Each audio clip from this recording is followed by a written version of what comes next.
aja kita nih dukung Anies umpama atau luar apa namanya menang, ya kan, menang. Tetap aja kami jadi nelayan.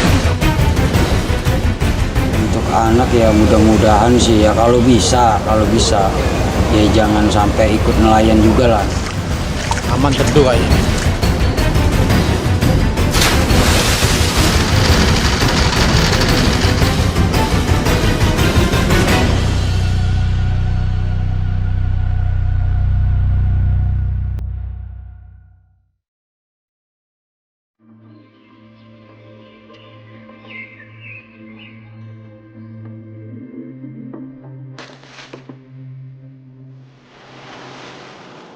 Indonesia memiliki wilayah perairan sebesar 6,4 juta kilometer persegi dengan luas daratan 1,9 juta kilometer persegi.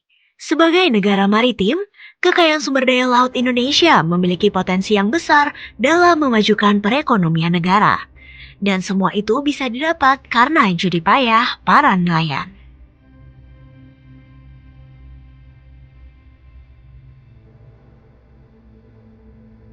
Cilincing merupakan kecamatan yang terletak di pesisir pantai Jakarta. Oleh karena itu, sebagian besar penduduknya bergantung pada hasil laut untuk bertahan hidup. Sebagian besar nelayan di kecamatan ini terbagi di 3 kelurahan yang mencakup Kalibaru, Cilincing, dan Marunda.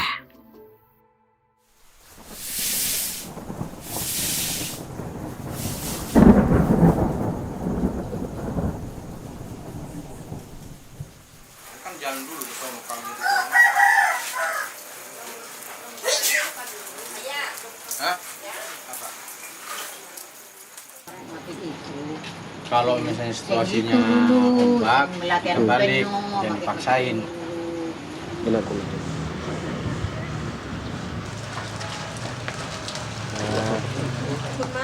Nanti mau.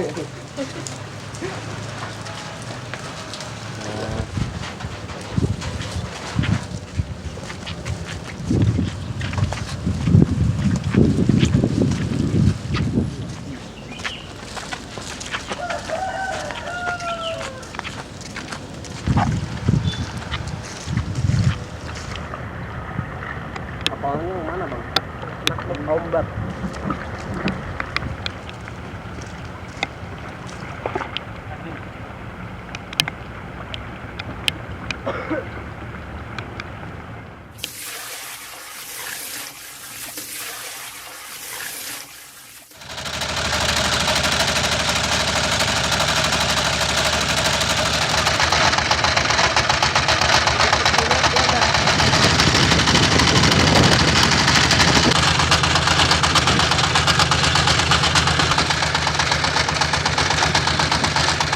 Nama saya Suryanto, asal dari Madura, merantau ke Jakarta tahun 1992.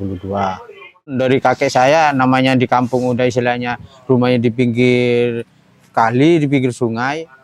Akhirnya ke anak-anak cucunya, akhirnya nelayan. Ya juga dasar dari orang tua awal juga, dari orang tua awalnya udah nelayan nggak mampu gitu. Orang tua istilahnya pendidikannya juga minim, jadi nggak kepikiran anak ke depannya gimana. Akhirnya ya anak ikut-ikut jadi nelayan gitu.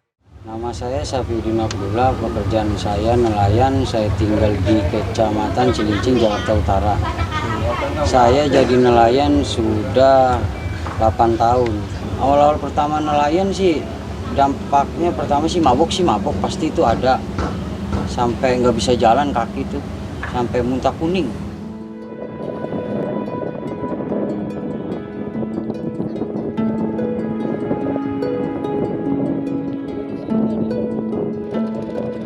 Kalau lagi hujan-hujan kayak tadi itu nelayan sedih sebenarnya. Cara ngambatnya juga berat. Kalau nggak dibantu dayung, kita nariknya itu berat itu.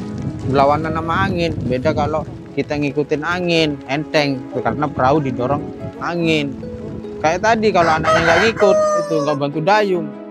Sakit berdiri semua tangan, melempung sininya. Hasilnya ya kan tahu sendiri, kadang dapat, kadang nggak dapat. Paling juga 2 kilo kalau dapat. Lumayan. Paling kecil dapat berapa? Kalau lagi Ya apes? paling kecil, paling Pernah saya dapat 15.000. Sehari 15.000. Pernah. Itu dari ujung ke ujung panjangnya jaring isinya cuma 2 ekor. Ya sebelum sejahtera ya enggak. Cuma kalau untuk dimakan ya cukup-cukup aja gitu. Cuma cari kelebihan tuh sulit kalau nelayan. Kalau untuk sejahtera kurang tahu saya. Kalau untuk saya pribadi sih belum sejahtera saya. Tapi sejahtera itu nggak ada deh kalau untuk di nelayan mah. Kalau untuk nggak kekurangan mungkin ada.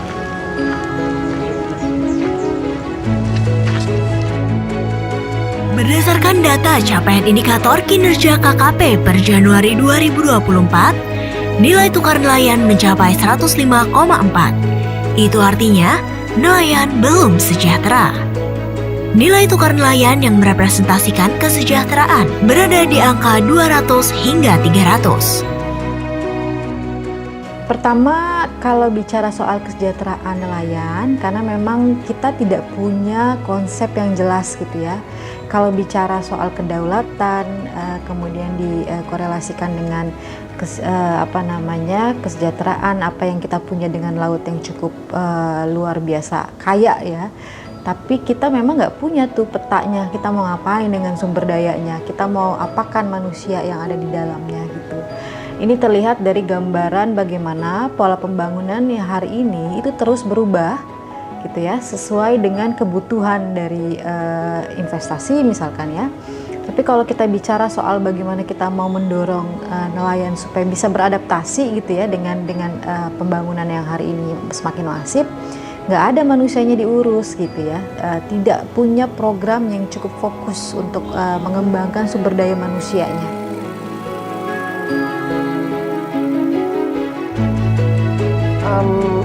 Masyarakat yang memilih untuk menjadi nelayan itu kan pertama karena by design ya nggak ada pekerjaan lain, jadi itu satu-satunya pekerjaan. Kedua juga bagian daripada identitas gitu kan. Nah ini biasanya kalau bagian dari identitas itu ya memang orang tua gitu kan, orang yang memang dari dulu nelayan dan mereka lebih suka tinggal di pinggir pantai. Tapi yang kedua sebenarnya yang banyak nggak ada alternatif lain. Nah jadi itu yang mereka lihat satu-satunya peluang yang terbuka gitu. Kalau yang punya pendidikan mah ya kayak Ipang itu ada pendidikan ya bisa. Jadi pindah kalau nelayan sepi gitu ya. Hasil tangkapnya sepi, ada lowongan PT ya pindah dia. Berhubung istilahnya nelayan lagi sepi, lebih baik kan kerja PT yang jelas.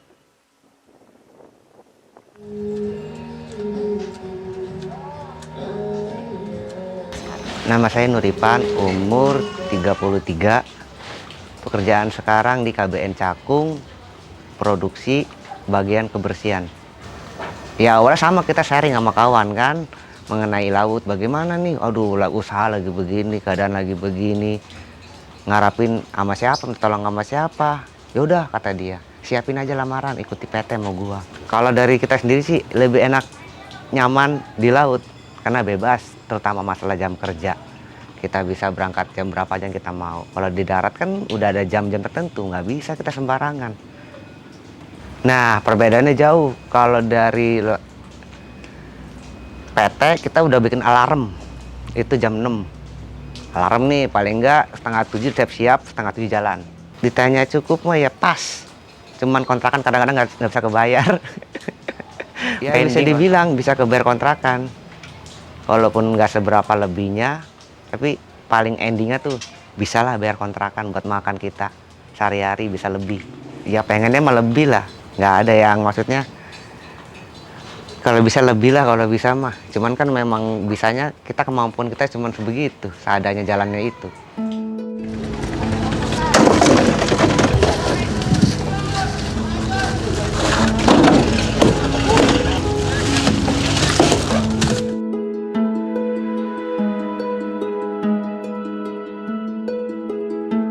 Ya yang faktor nelayan tuh yang dikeluhin itu masalah limbah. Tolong dilihat limbahnya aja lah. Kenapa tuh Gitu limbah? aja. Soalnya limbah mengganggu iklim keseimbangan laut, Mas. Kenapa? Ikan-ikan kecil pada mati, ekosistemnya nggak seimbang.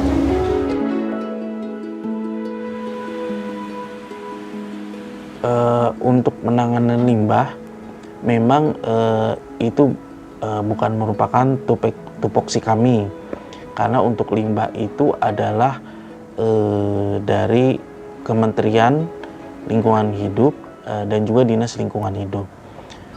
Memang harusnya ada semacam mekanisme jikalau nelayan menemukan limbah di perairan, apakah dari kementerian LH atau misalnya dinas LH bisa membuka semacam hotline. Jadi apabila terdapat limbah di laut, mereka langsung dapat melaporkan kepada pihak-pihak terkait. Hotline itu berarti belum ada ya Pak? Setahu saya belum ada.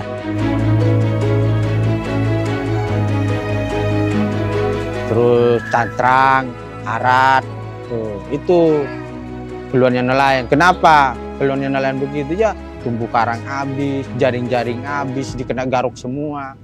Itu. Jadi tempat lokasi untuk nembar-nembar jaring itu nggak ada. Makanya tambah tahun nelayan itu mengurang. Karena kenapa? Ya begitu, penghasilannya nggak ada, terus pengeluarannya banyak. Sebenarnya dari Kementerian Kelautan Perikanan telah mengeluarkan peraturan. Jadi kalau kemudian aturannya ada, ya itu bagus gitu ya. Tapi kemudian tadi dia penegakan hukumnya tidak ada. Kemudian bagaimana skema transisi? Kalau skema transisinya diselesaikan, penegakan hukumnya benar-benar dilakukan, aku rasa nggak akan ada konflik yang sedemikian rupa. Siapa sih yang nggak mau menjaga laut kita supaya tetap lestari? Saya percaya mereka juga sebenarnya mau. Tapi kan juga tidak ada. Ini menarik karena ada salah satu orang yang pernah saya temui dan mengatakan bahwa tidak ada loh sebenarnya teknologi penangkapan ikan yang bisa mengambil sebanyak dari alat-alat tangkap yang merusak ini. Karena kan mereka sistemnya garuk semua gitu, sampai kecil-kecil mereka garuk. Ini yang kemudian nggak punya, dan ini jadi PR bagi akademisi. Bagaimana kemudian menjawab tantangan itu gitu. Bisa nggak nyiptain alat tangkap yang kemudian ya sama gitu ya, hasil tangkapannya bisa maksimal tanpa merusak pesisir gitu. Walaupun itu sebenarnya agak sulit gitu, tapi aku rasa ini patut untuk dipikirkan gitu.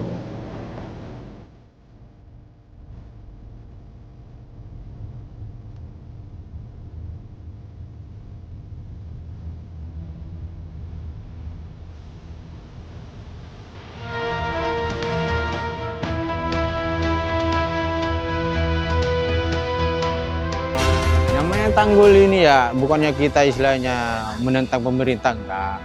Namanya udah program pemerintah begini. Kalau masalah aksi jalan tetap susah nelayan. Kalau bukan nelayan ya enak aja memang. Bagus gitu ya. Kalau nelayan ya susah. Naik turunnya, apalagi kalau bawa-bawa alat berat. Contoh misalnya kita perbaikan mesin, misalnya kita kan motor pakai gerobak ke perahu. Begitu ya, kalau dulunya kan sebelum ditanggul kan di belakang rumah misalnya dekat, alat-alat juga, alat-alat kapalnya banyak hilang ya. Ini sebagian kan alat-alat kapal hilang karena jauh di jangkauan mata, apalagi tanggulnya tinggi begini nggak kelihatan perahu. Jadi temuan saya adalah sebenarnya mereka nggak anti sama tanggulnya, tapi engineering yang mendesain ini tidak melakukan planning dengan ngobrol.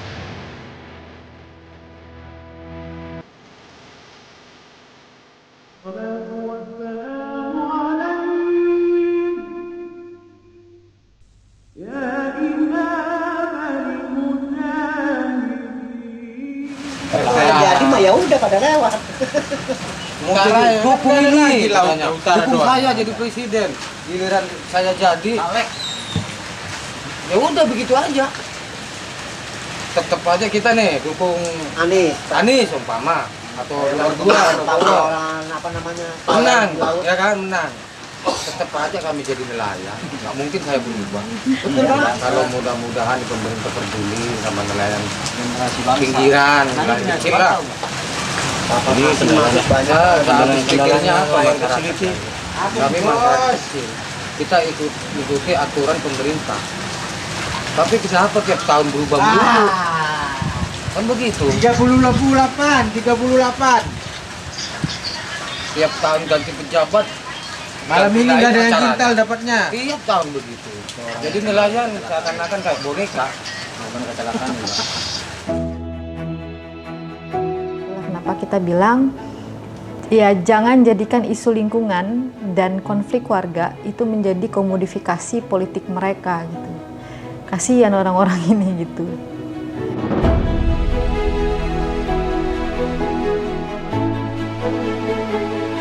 Memang untuk mendapatkan BBM bersubsidi sudah ada peraturan dari BPH Migas, Badan Pengatur Hilir Minyak dan Gas,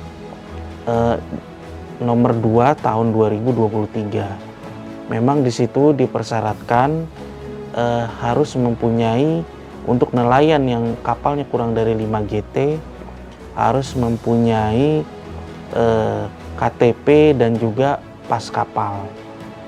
Nah, mungkin mereka belum memiliki itu, pas kapal yang masih aktif. Karena dari persyaratan itu kami bisa merekomendasikan untuk mereka membeli BBM di SPBUN yang ada di Cilincing. KTP-nya pun harus KTP Jakarta. Harus KTP Jakarta, baru setelah itu nanti mereka mengajukan ke Sudin melalui kolektif dengan menghubungi personil petugas SPBU N Cilincing. Banyak kawan-kawan yang tenggelam di laut, sambil narik-narik, kena badai tiba-tiba. Banyak. Udah risiko masalah begitu. Namanya istilahnya udah tanggung jawabnya sebagai kepala rumah tangga ya. Namanya udah kelakonannya udah begitu, ya tetap menjalani. Ya awalnya teduh. Cuma kan udah di pertengahan perjalanan kita udah narik jaring, tiba-tiba badai datang. Ya di situ kagoknya.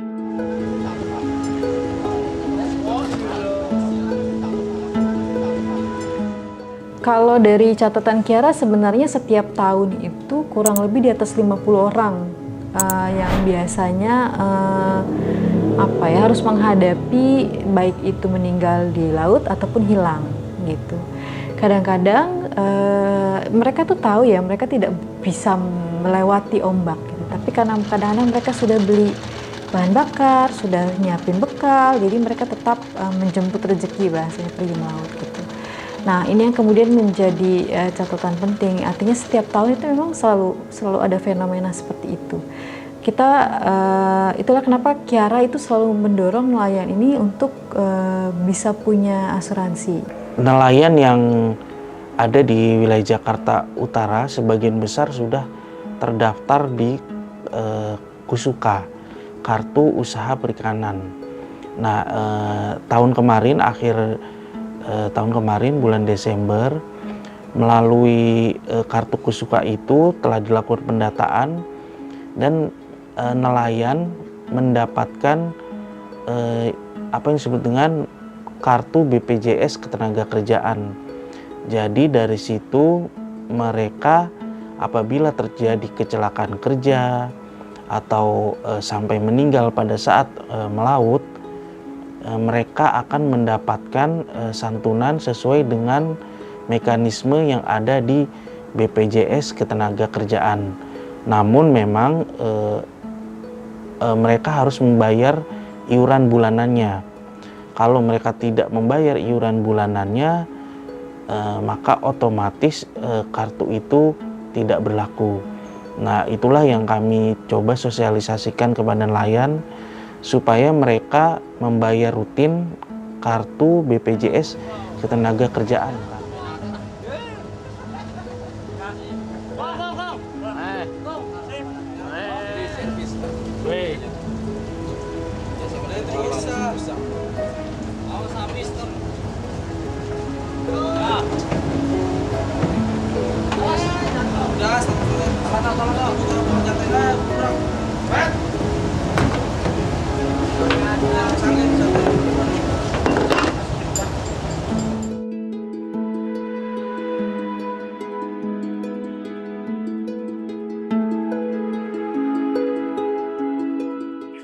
istilahnya. Tolonglah dipikirkan nasib nelayan ke depannya bagaimana. Yang kiranya istilahnya, yang kiranya bisa membantu nelayan ke depannya supaya bisa naik gitu loh maksudnya. Dari nelayan ini bisa ke ini gitu istilahnya. Bisa berkembang gitu maksudnya. Gitu. Kalau gue sih ya berharapnya ya begitu, pemerintah bisa dibilang harus melihat benar-benar datang surprise ya. Ya supaya datang ke tempat lokasi itu. Kalau memang dia benar-benar mau ngasih bantuan. Kalau melalui orang ke orang tahu sendiri larinya kemana, nggak tahu itu barang. Nah, lebih bagus lagi sebenarnya dianalisa sebenarnya mereka butuh apa gitu. Ya satu ya kayak alat tangkap, terus mesin-mesin itu segeralah, maksudnya kalau ada programnya itu segera diturunkan karena nelayan kan sangat dibutuhkan masalah mesin, jaring, alat-alat tangkap semuanya itu.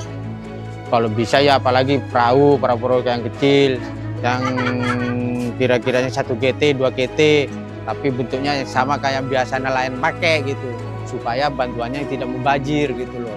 Cuma kan tetap lagi itu masa pembagian nggak rata. Kami mendapatkan anggaran dari Provinsi DKI Jakarta untuk nelayan adalah sekitar 350 jutaan untuk tahun 2024 ini. Nah itu kami targetkan bisa untuk 300 nelayan yang ada di wilayah Jakarta Utara.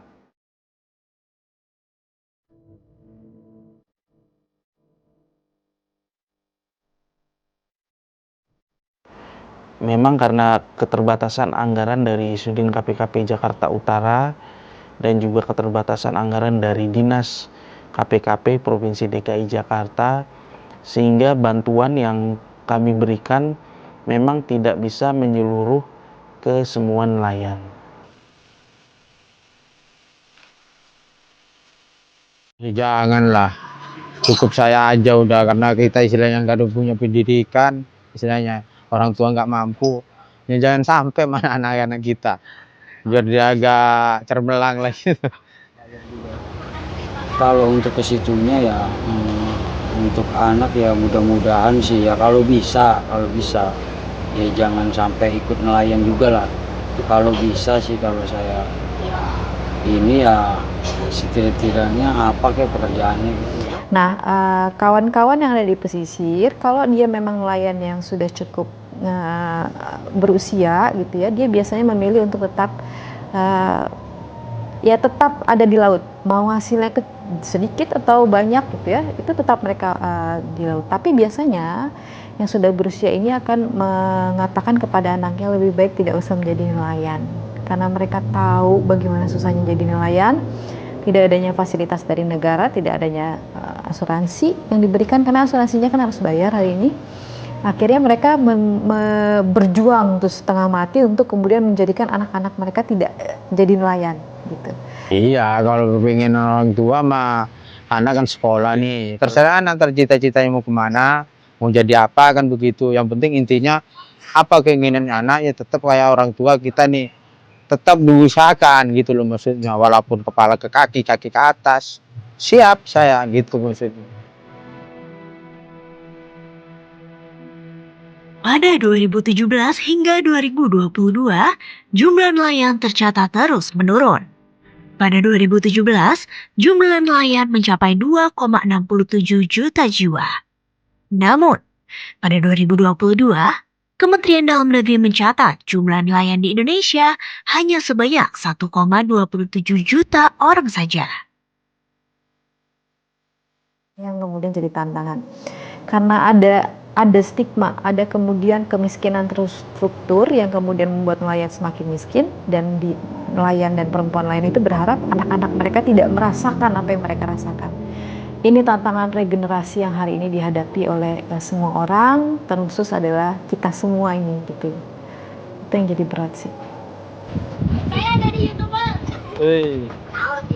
Ada yang jadi TikTokers. Kalau kita bicara soal bagaimana kita bisa mengajak anak muda kembali ke laut gitu ya, marin laut kalau dulu itu slogannya Kiara itu, sebenarnya yang perlu dipastikan adalah mereka punya akses dan kontrol terhadap ruang hidupnya. Artinya mereka itu dilibatkan sedari awal. Kalau mereka punya daerah pesisir, mereka mau ngapain dengan pesisirnya, itu penting. Jadi melibatkan mereka, anak-anak muda. Oke, kita ini pesisir kita ini mau dibuat apa? Ekowisata kah? Apa kalian mau melaut gitu? Itu yang kemudian ya engagement ya. Jadi mereka harus dilibatkan. Yang kedua adalah pendidikan sebenarnya, karena banyak kawan-kawan di pesisir dan pulau-pulau kecil yang hari ini juga masih menghadapi tantangan terkait dengan pendidikan dan pengetahuan bahwa siapa sih sebenarnya Indonesia secara identitasnya gitu ya, bahwa kita negara bahari dan lain-lain gitu. Nah, yang ketiga adalah yang terpenting memperbaiki rantai produksi perikanan gitu, yang hari ini tuh panjang sekali gitu. Ketergantungan nelayan terhadap tengkulak, tidak adanya skema pelindungan yang tepat sasaran, minimnya pemberdayaan, itu tuh harus diurai. Jadi nelayan itu jadi semangat gitu. Nelayan itu jadi semangat untuk tetap melaut karena mereka merasa dimanusiakan gitu ya, merasa diapresiasi sebagai pahlawan protein bangsa.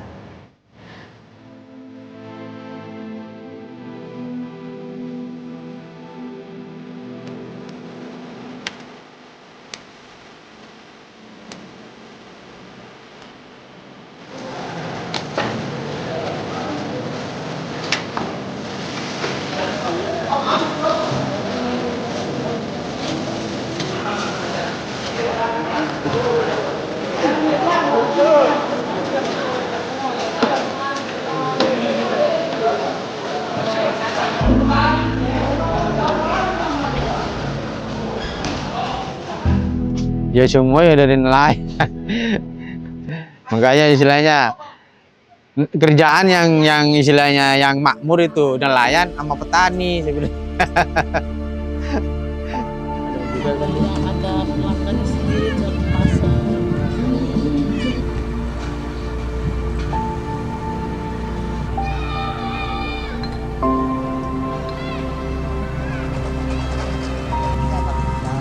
Kalau ini ikan bara. Biasanya dimasak apa? Iya, kadang di sayur kuning deh, kadang digoreng. Enggak mau.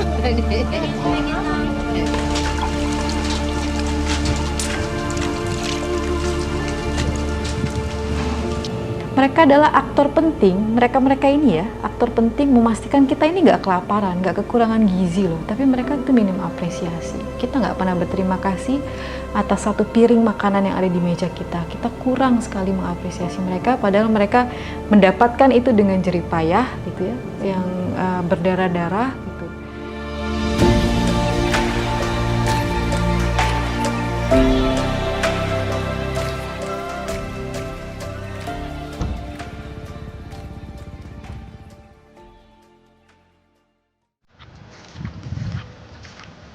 Aman teduh kayak ini. Saya sih cinta sama pekerjaan nelayan, tapi masih jauh lah dari kata sejahtera. Jangan sampai Indonesia kita ini kayak sumber daya lautannya tapi nelayannya nggak ada. Jangan sampai lah seperti itu.